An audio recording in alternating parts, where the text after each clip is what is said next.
Chapter 10 I Smile. Staring at the tree. Chapter 10 I Smile. I am better than this bad day. Something I fear for myself is that I have borderline personality disorder, BPD. I've been studying mental health for my entire life, and I'm always on the ever quest to figure out why I'm so sad all the time. Update, I'm diagnosed with paranoid schizophrenia, so it's two separate diseases. This was written in the spring and summer of 2021, which always comes as a shock when I finally admit that I'm not okay to a trusted ally. However, I would learn all too well that not everyone is who they appear to be. Not everyone has their best intention in mind, best interest in mind. When you get to the level that is desired by someone you taught, it burns a little deeper. But they are the ones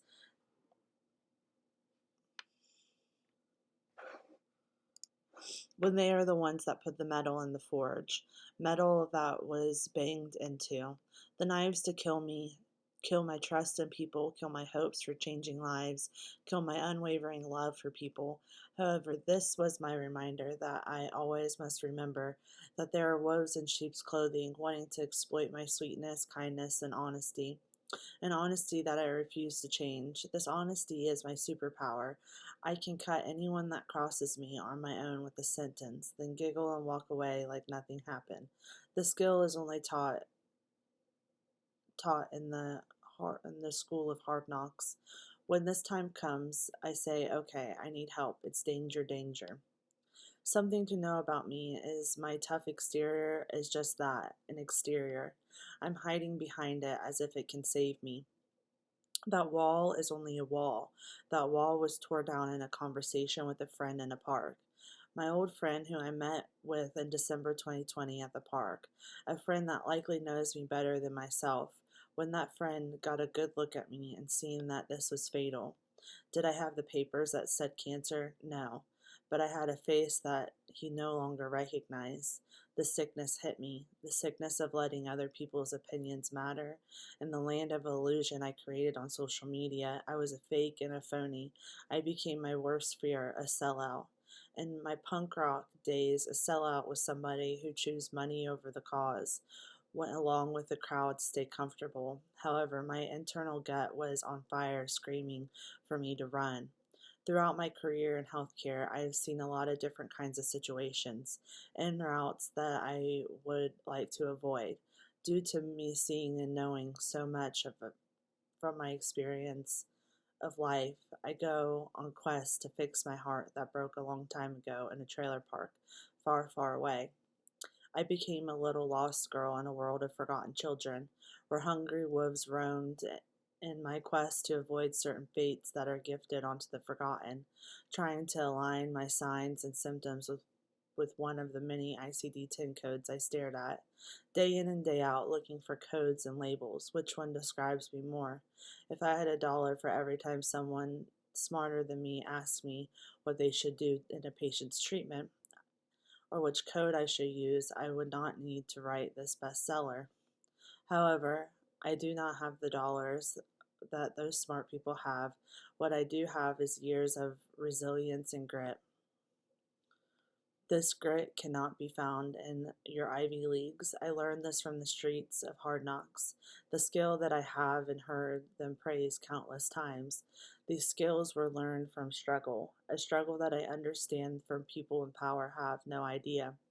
It is easier to hide behind my yummy coffee than to suit up for war. However, in this life of mindless staring at screens, trying to find a way to spin the demands of the feds is fun.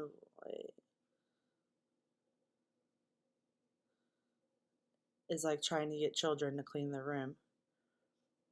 Listening to Listening to the privileged, unsure of what to do. They would gossip it to me as if I was one of them. talk down about support staff and a patient as if they had a choice of the situation that was dealt to them. All those people were me. I was a poor girl that did nothing but work her ass off to provide a better life for myself. Then I had a child, and my drive for prosperity was higher than ever. He will not repeat the sins of generations past. I would rather die than to raise him to be something I worked so hard to avoid. I started learning everything I could. This was noticed and I was respected. I was sought after in my trainings as I can motivate and inspire anyone. Then I started having too much influence. When March 2020 happened, all eyes on me. Why? Well, because I seen this shit coming. I am one of those free thinkers or conspiracy theorists. Insert quotation marks. Conspiracy theorists. If it's you can prove it, then it's not a theory.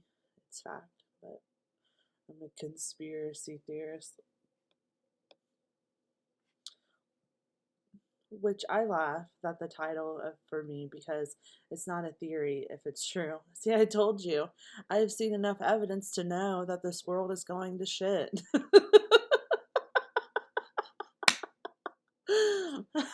this I learned.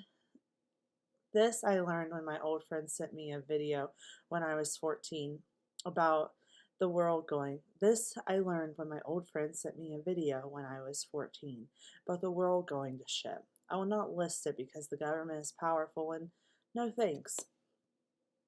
In my pursuit to prosperity, I knew that opportunity lies in hard work.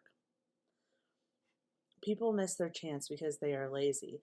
I mean that with love. There have been many times where someone looks at me and says, "How did you do that? Get out of the cycle of poverty." And I respond with, "Learn everything. If someone asks you to do a task, do it without complaining. Be grateful for the opportunity to learn, then repeat. Success follows hardworking people. Opportunity presents in overalls and hard work." And again, learn everything. If someone asks you to do a task, do it without complaining. Be grateful for the opportunity to learn, then repeat. Success follows hardworking people. Opportunity presents in overalls and hard work.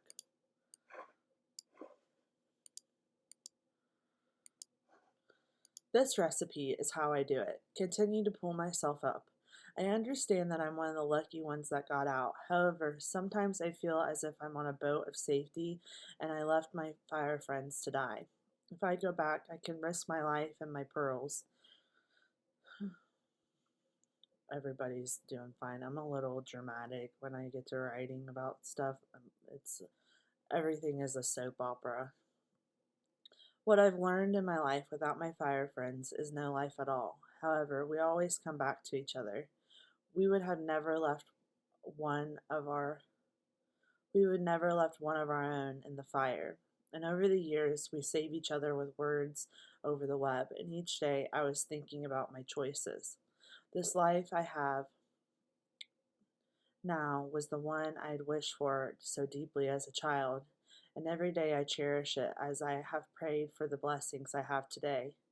Each day in my life is like holding the Holy Grail. When I was on the top, I was the loneliest I had ever felt. For a happy girl like me, it's not safe to feel that amount of isolation.